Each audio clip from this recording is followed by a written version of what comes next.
I am Dr. Sri Ganesh Shankar Narayanan, Head of the Department of Orthopedics and Joint Replacement Specialist at Ahalya Hospital, Palakkad. I have often been asked by my patients to make educational video snippets, especially about knee pain and what is arthritis, and is knee replacement the only option for knee pain? Arthritis or osteoarthritis, in true medical terms, refers to inflammation, pain and swelling in any joint of the body. Arthrosis, on the other hand, refers to age-related degeneration in a joint. The current phrase that we use to denote knee pain due to age-related wear and tear and its associated symptoms would be degenerative joint disease. So what is degenerative joint disease or osteoarthritis? The human body is like any other machine in that it undergoes wear and tear as it becomes older. Unlike other machines, it is capable of self-repair and self-healing. This self-repair does not continue with the same efficiency into perpetuity.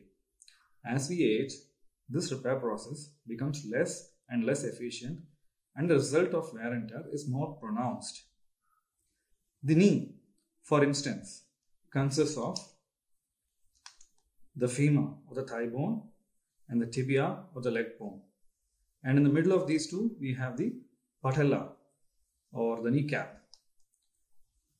The ends of these bones are covered by a layer of a coating called the cartilage, which is 5 to 6 millimeters thick in a healthy individual adult.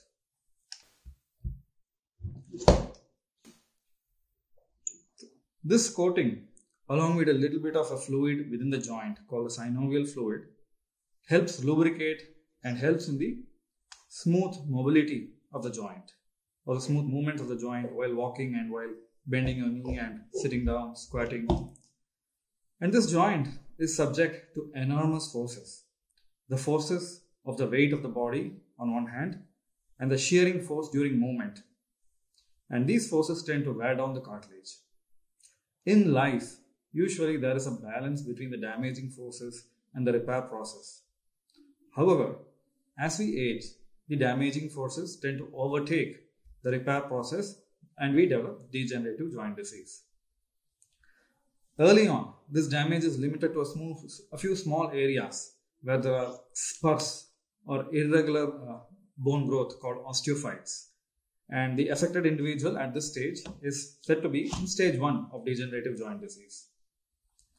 As the process continues, the cartilage gets thinner and thinner.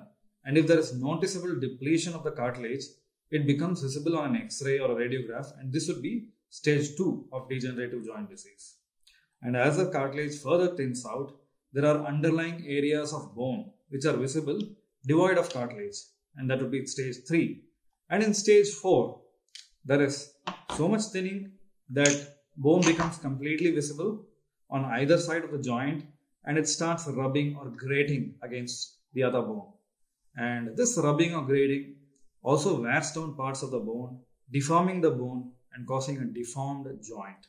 And that would be stage 4 of arthritis or degenerative joint disease. It is at this stage, that is stage 4, that we recommend surgery and the choice of a total knee replacement. Cartilage, unlike many other structures of our body, generally does not grow back. It is devoid of blood supply.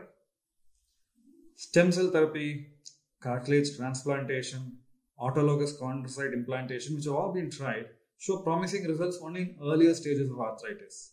And in stage 4, replacement remains the only viable option for long-term pain relief. Whereas in stage 1, modification of lifestyle, weight reduction, diet, physical therapy can to an extent arrest the progress of this degenerative joint disease. Occasionally, we prescribe medications called viscose supplements to improve the lubrication within the joint. In stages 2 and 3, the options of stem cell therapy and autologous chondrocyte implantation, which are being tried, have shown some promising results in stage 2 and some kind of variable results in stage 3 so far. And apart from physical therapy, strengthening of muscles and occasional injections directly into the substance of joint are being tried. Surgery is one term which, for obvious reasons, invokes fear and trepidation in our minds. Total knee replacement is not an emergency surgery. No one needs to undergo knee replacement as an emergency, and portraying it as so would, in my humble opinion, be morally incorrect. However, often surgeons recommend a patient to undergo knee replacement only to improve the quality of their life. It is now a time-tested procedure, and currently the mortality of knee replacement is less than 0.5%. The science and technique of knee replacement has advanced remarkably in the past 10 to 15 years.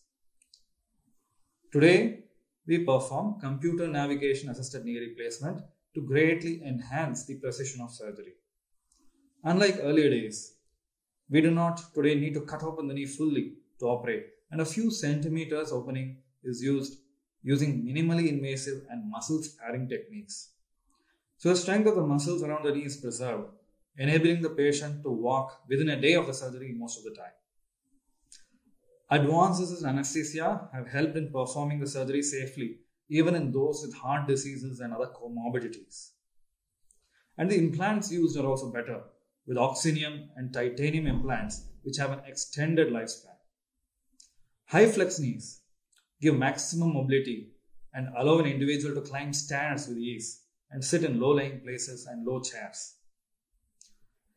Knee replacement needs a multidisciplinary team with a knee replacement specialist orthopedic surgeon leading the team, along with an anesthesiologist, intensivist, cardiologist, physician, physical therapist, OT technicians, and nursing and other ancillary personnel.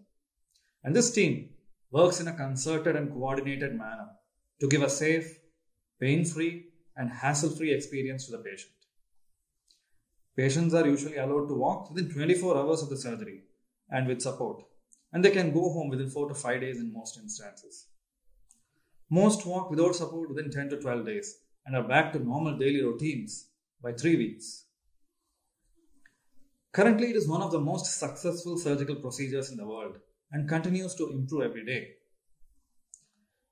In short, I hope this video clarifies at least some of the questions you may have had about knee pain and joint replacement.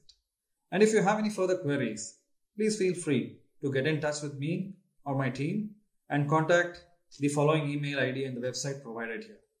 Thank you and stay safe.